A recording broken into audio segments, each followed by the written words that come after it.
3, 2, 1, recording.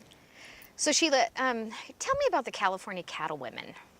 Well, California Cattle Women is an organization that's made up of 30 local units around the state of California. The very first unit was Kern County, and they started in 1948. In 1951, we began our state organization, which is now called California Cattle Women. When it first started, it was called California Cowbells, because our women that were from ranching families called themselves the Bells, the Cowbells. So it was kind of a cute name for the start of our organization. And then in 1987, we changed to California Cattle Women.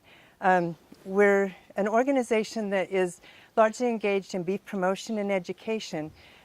It was a chance for ranch women to get to know each other better, because when you live a ways apart, and sometimes you're only getting together once or twice a year and to meet each other and share stories. So this was a chance for the ladies to get together on a monthly basis, and from there it grew to be a way for us to promote the industry, to promote cattle ranching and beef as a nutritious product. And we do a lot of youth development. A lot of our efforts in all 30 local units go to helping children to learn more about agriculture. We go into classrooms, we hold field days, we invite people out to the ranch to learn more about our way of life, because we want them to understand our stewardship of the land and how much we love it and respect it and how much it means to us. You know, generational families are part of this ranch, and it means so much to us to be able to continue that legacy. And so we want the public to understand from our perspective how very cherished this ranch is, and every ranch in California. And so now we have a national organization as well. And so throughout the United States, we have state and local organizations in the within those states. And so it has been a chance for us to develop as leaders in our industry. So there's a women's leadership component, as well as youth development. In California alone, between our 30 units and what our state organization does, we give out over $100,000 in scholarships to youth every year. For what? For agricultural education, to stay Yes. in the ag industry? Yes. Largely it goes towards ag education and kids that want to go on to college and study agriculture. That's pretty phenomenal. Mm-hmm. So you are the president of the California Cattle Women's Association. Yes. So what does that entail? Well, it entails a variety of things. It has been a joy for me to go around the state of California and visit a number of these 30 local units, and to meet the women that make up our organization. Because you'll go to one organization and you'll think, these are phenomenal women. And you go to the next one and you realize, you know what, that one wasn't unique. These are phenomenal women as well. And it gives me such an appreciation for the women in this industry, because they are very much the backbone of cattle ranching.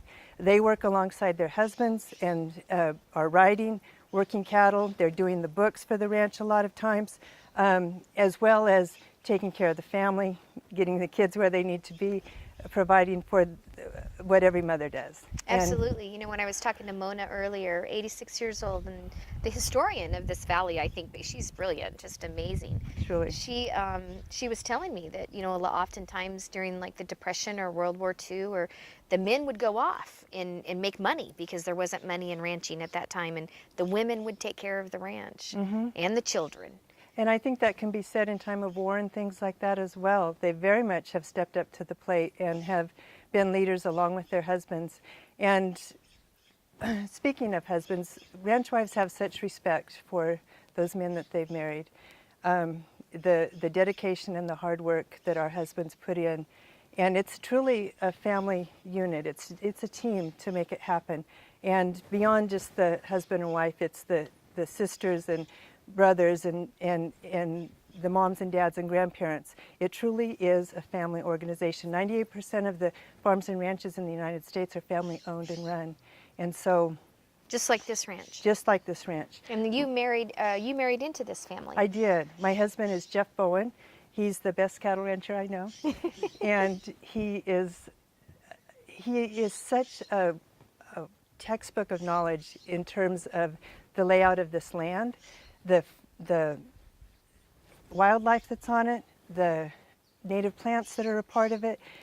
He's taught me so much, and he's taught our children so much. And he's a deep respect for that. He absolutely has a deep respect for it. And, I'll ask him, now what's that bird over there? And he'll give me the name of it. And it's something I've never even heard of, But he learned that from his grandparents and from his parents. And they had a love for the nature as well. And so they passed that on to him. But a lot of times, we just had a wildfire come through here for the last 2 weeks. The cedar fire has been burning. And my husband knows these mountains so well because he grew up in them. He's worked cattle in them since he was a little boy. And so he knows the layout of the land, and he knows the drainages, and he knows, having seen fire come through this country before, he knows how it tends to behave. And so he's talked with the Forest Service and the CAL FIRE folks that have come in, and he's been able to tell them, some things that he knows about the land and the drainages and the way things, the lay of the land, that has been helpful as they, have fought this fire. And so I think that generational learning that is part of this is so important to these small communities, because it is passed on from one generation to the next. My children are the 6th generation to grow up on this ranch, and now I've got 7 grandchildren. And so the legacy of passing it down to the next generation is near and dear to our hearts, for sure. I interviewed Alicia earlier, educated at Cal Poly, correct? Yes. Educated at Cal Poly, and came home to be on the ranch and works the ranch every day. She does, and she's a hard worker. I tell you what, it's been a blessing to have her come home. And she gets up early, and she works long days, and she gets in sometimes pretty late at night, dark 30, and is ready to do it all again the next day. And she has a great love for it and a great enthusiasm for learning. She's asking her dad and her Aunt Cindy all the time, questions about the ranch and about certain things, because she does want that knowledge passed on to her. And she's taken on the responsibility of training some young horses, some fillies, and she's done very well at it. She's truly an amazing asset, as all of our kids have been. We have 4 kids, and they have all been hard workers on this ranch and dedicated a lot of their life to it. And it's a better place because of it. Any generation, the next generation that comes along, adds to the ranch in so many ways. That's what I've heard after story after story after story of the next generation adds to the ranch from today. How long do you get to serve as California Cattlewoman president? It's been a 2-year stint, Okay. and my term will end in December. We are having a convention. It's going to be in Sparks, Nevada, but we're celebrating. It's kind of a special convention because the California Cattlewomen will be celebrating 65 years as an organization. We started in 1951. And the gentlemen, the Cattlemen's Association, is celebrating their 100th convention. And so we are going to really celebrate the legacy and the responsibility that's been put on both organizations to keep our industry strong in California. So, as the president of the California Cattlewomen's Association, your primary role, education and getting things out there, are there any things, what have been the hurdles? What's been the hurdles for the California Cattlewomen this past 2 years that you've been in charge? Like, what were some of the hurdles? Did you have hurdles with legislation? Did you have hurdles that affected the ranch? Are there things, if I could make you queen for the day, what would you change in order to benefit ranching families? Mm-hmm. Both of what you said is true. One of the big hurdles has been this drought that California has been in, and for part of California, it's into its 5th year of drought. This past year was a little bit better in our country in terms of rainfall and everything, so it alleviated a lot of that. But it was nip and tuck. You have to cull your herd tremendously because there just isn't the forage out there, and so you don't want to, you don't want the cattle to suffer, and you don't want to have to spend too much in terms of feeding them with alternative sources such as hay. And so you've got to cull your herd, and that's difficult to do when you've spent years building it up with the genetics and all of that you want your herd to have. So that's been a challenge.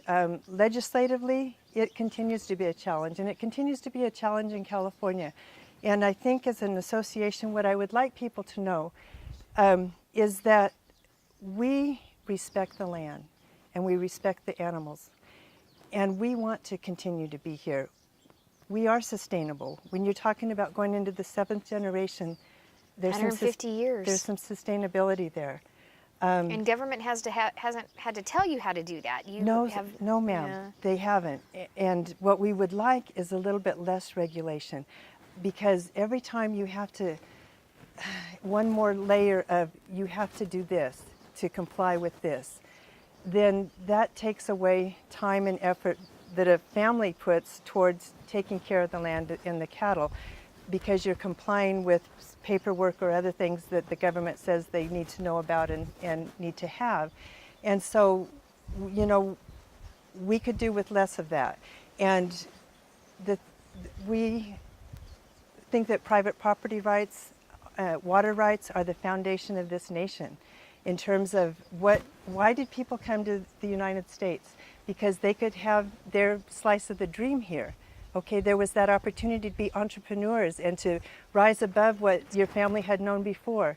And so we want that to continue. We don't want to dismiss that at all, because that is dismissing who we are as a nation if we're not holding true to those rights that we have.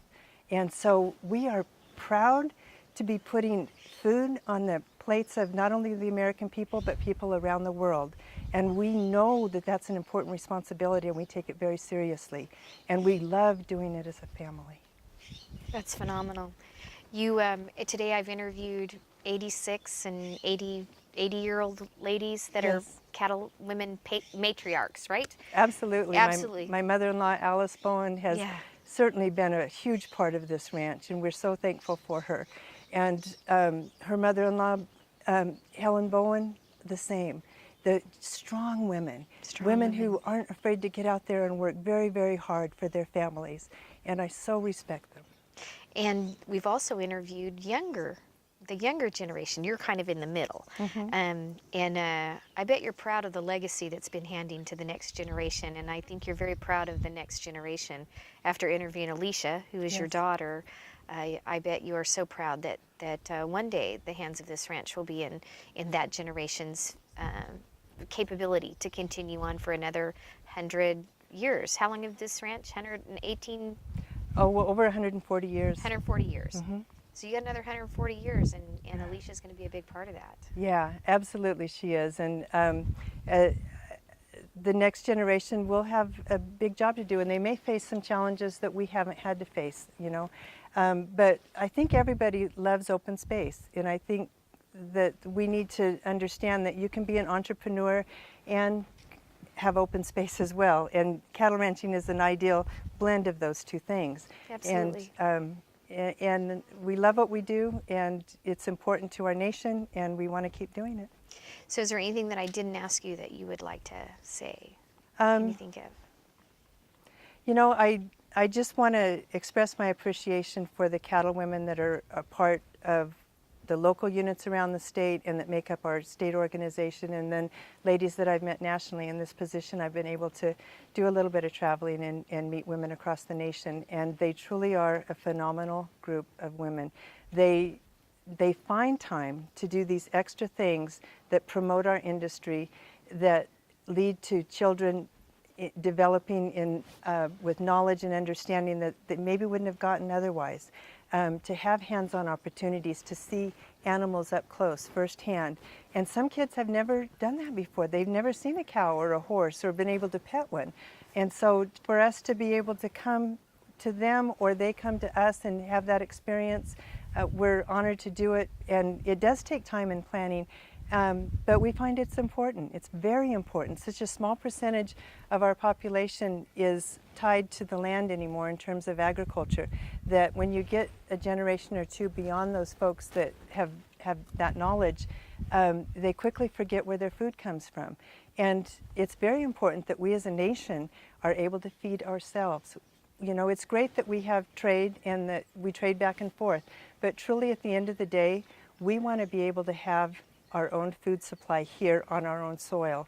And you talk about the San Joaquin Valley. There's no better place to grow food than the San Joaquin Valley, and no better mountains to raise cattle than at the foothills of the Sierra Nevadas. So Absolutely. I agree with you 100%. I think the biggest national security risk that we face almost every day is not being able to grow our own food and rely on a foreign nation for our food supply. yeah, we don't want to do that. We don't want to do that. We want to be able to provide our own food, housing, and clothing.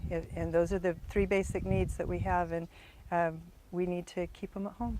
Well, congratulations on serving 2 years as the California Cattlewomen's president. Thank you. And getting to know the 30 units across our state and all the hard work that you do to promote the industry. Oh, thank you. It's been a joy to me to get to do that, an honor and a privilege. Oh, good. Okay. Okay. All right.